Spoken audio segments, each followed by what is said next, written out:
काय करताय तुम्ही? भाजीत साखर घालताय? इथे या तुम्ही.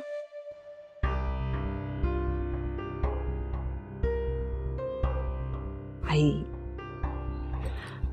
काय झालं? काही टेन्शन आहे? नाही का, जरा जरा विचारात होते मी. म्हणजे नक्कीच काहीतरी टेन्शन आहे.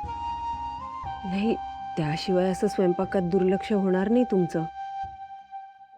आई, आपण सासूसुना जरी असलो ना, तरी या स्वयंपाकघरात मैत्रिणीच आहोत की नाही आपण? हो ना? अहो, किती कामं असतात बरं आपल्याकडे सकाळची.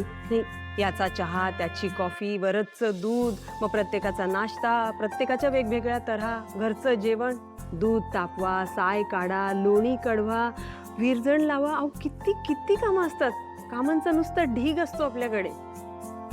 पण तरीही तू हे कर, मी हे करते, असं करत आपण रोजचा दिवस निभावून नेतो.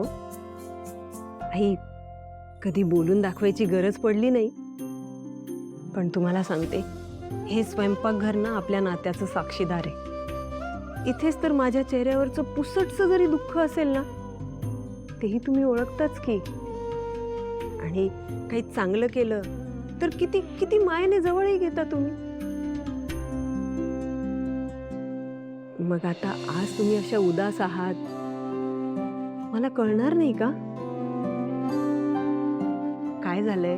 बाबांना सांगता येत नाही असं काही आहे का? बोलून बघता का त्यांच्याशी? बरं वाटेल तुम्हाला. त्यांच्याबद्दलच आहे. त्यांच्या डोक्यात कसलं तरी चक्र सुरू आहे. मी विचारायला गेले तर काही सांगतही नाही. अहो, कामाचा ताण असेल काही त्यांना. तसं असतं तर कळलं असतं ग मला. पण हे ना काहीतरी वेगळं आहे. त्यांना ना कसलं तरी दडपण आलंय.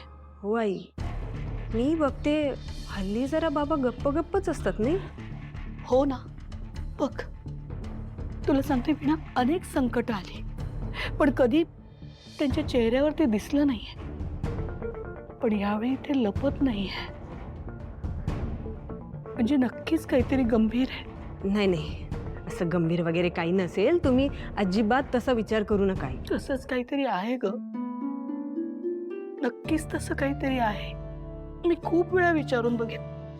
ते मला काही सांगत नाहीयेत आणि सगळा त्रास स्वतःच सहन करतायत. याचा जास्त त्रास होतोय मला. मी त्यांना समजून घेण्यात कुठे कमी पडते का ग? आई, असं का बोलताय तुम्ही?